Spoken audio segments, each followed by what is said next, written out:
Lara Croft has always lived in her father's shadow. This famed archaeologist devoted the latter years of his life searching for the divine source, a fountain of youth type mythological key to immortality.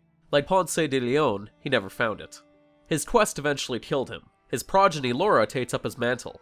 That's where Shadow of the Tomb Raider picks up. It's the last third of the survival reboot, and the title is a double entendre of sorts. An impending eclipse is set to trigger the Mayan apocalypse. Lara yearns to spiritually break free from her dad's legacy while also completing his life's work. Shadows sap away light. They cast a pall over everything. Calling Lara a survivalist hasn't felt sincere since 2013's Tomb Raider. That story saw her overcoming insurmountable odds to escape dire circumstances. The sequels, Rise of the Tomb Raider and now Shadow of the Tomb Raider, are different. Lara is an instigator, she's a go-getter and she's a risk-taker.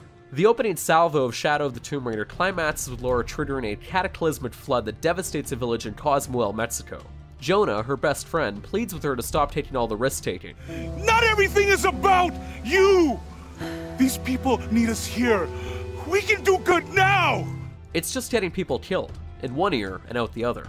Lara jets off to Peru in search of the Mayan artifact that might quell the apocalypse. She's not the only one searching for it though. Trinity, the nefarious paramilitary organization that was introduced in Rise of the Tomb Raider, is racing to claim it for themselves. They want to use the relic to restart the world so that they're elevated as gods. Lara's intentions are technically altruistic and undeniably better alternative to Trinity's plan, but they come off as self-serving. Lara, What? Abby said not to break anything. I'm not breaking it. I'm restoring the original. Someone was trying to hide it. She leaves a weight of destruction everywhere she goes. Her actions in Cozumel set off a chain of storms that wreck a village in the Peruvian jungle. As the residents try to rebuild, Lara scoops up every piece of building material she can find. It's a video game that feels extremely selfish against the backdrop of crisis and poverty. As a defeated townsperson laments, archaeologists just take. That's a theme we've seen before, primarily in Tomb Raider's two biggest influences, Indiana Jones and Uncharted. This one is more Temple of Doom than anything else, at least stylistically. There's a large emphasis on subterranean settings, and there's a cult-like tribe that resists Lara. A late section has all the evil red imagery that sets the same mood as the thuggy sacrifice to Kali. As for Uncharted, those parallels are well documented by now. Some of Shadow of the Tomb Raider's very best moments are in the explosive set pieces where the earth is literally crumbling away beneath Lara. Platforming is always scripted to be intense and dangerous. Combat zones have flammable props liberally scattered throughout because that's more exciting than a simple bullet to the head. These are traits both series share. Nathan Drake and Lara Croft are spiritual siblings at this point. Maybe it's disingenuous to partially define Tomb Raider by its influences because this is the culmination of a 3-game arc. This is Tomb Raider now. The first game taught Lara how to survive. Rise of the Tomb Raider made her comfortable, confident, and competent at killing. The evolution with Shadow of the Tomb Raider is less notable. Now she's just a little better at murder. While Shadow of the Tomb Raider doesn't make any revolutionary strides, there are some changes to combat that nicely enhance Lara's proficiencies. She now has the ability to coat herself in mud and blend into walls of vegetation. It's active camouflage and it protects her from detection by thermal goggles. It's a tactic that's an obvious reference to both Rambo and Predator. There are also new herbal aids to increase Lara's perception, focus, and endurance. Each of these made dealing with enemies a little bit easier. Perhaps the most surprising change to Shadow of the Tomb Raider concerns its structure. The first game was mostly linear. The second game expanded upon that with large open areas. This is a muted combination of the two. Shadow of the Tomb Raider has 3 towns that serve as bigger hubs, and this is where most of the exploration happens. Each one has its share of offshoots that lead to tombs, crypts, and other secrets. The story missions take place in environments where there isn't much room to deviate from the main path. This isn't a bad change. The towns add a much needed sense of humanity to Tomb Raider.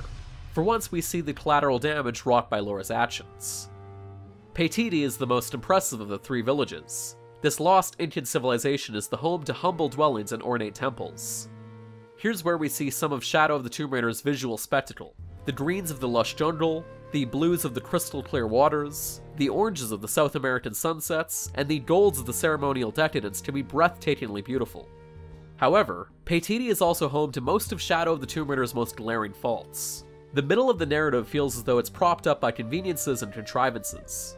A prominent villager leads a rebel sect, but authority doesn't do anything about it. Paititi's leader is also someone who's wildly unlikely. The thing everyone's searching for is a place where somebody probably should have found it. It goes on and on. The second act of Shadow of the Tomb Raider requires way too much suspension of disbelief to fully buy into it in good conscience. The silver lining is that the narrative doesn't end up being Shadow of the Tomb Raider's most appealing draw. The Peruvian jungle is rife with opportunities to explore derelict ruins. There are 9 tombs scattered throughout, each of them with unique themes and devices. One has Lara navigating in spite of deadly winds, another requires meticulously ascending a massive sunken ship. Just like Rise of the Tomb Raider, the actual raiding of tombs is an unequivocal high point. Shadow of the Tomb Raider leans into what it does well, platforming, set pieces, and puzzle-based tombs, and shies away from its inadequacies. There are significantly fewer combat sections than in the other Tomb Raiders. Frequently, the camera also wrestles control away to perfectly frame a thrilling shot. For 3 installments now, these games have seemed as if they're seeking Hollywood's approval in a way. That's okay. All of this together is a potent formula that makes this feel like the most polished Tomb Raider yet. Shadow of the Tomb Raider knows what it wants to be. Lara has a conversation maybe halfway through Shadow of the Tomb Raider where she's told you can't spend your whole life chasing someone else's dream. Your destiny isn't defined by your family's name. We all have to carve our own paths. Lara nods like she understands, but she does very little to convince us she actually understands. That's why the narrative payoff falls short. Lara has always played the roles of savior and protector and researcher and badass, almost entirely because those are the parts she has been thrust into. Shadow of the Tomb Raider is a perfectly good game, but it feels as though it never figures out a way to address the most compelling aspect of this arc, Lara's personal growth. What path does she want to carve? What does she want her legacy to be? Maybe she'd be happiest spending her life raiding tombs. All of the danger with none of the world-ending states. The glass half-full analysis is that she's a regular chip off the old block. Glass half empty, she never really escaped her father's shadow. But if you're looking for more written reviews and original features, be sure to head on over to Destructoid.com.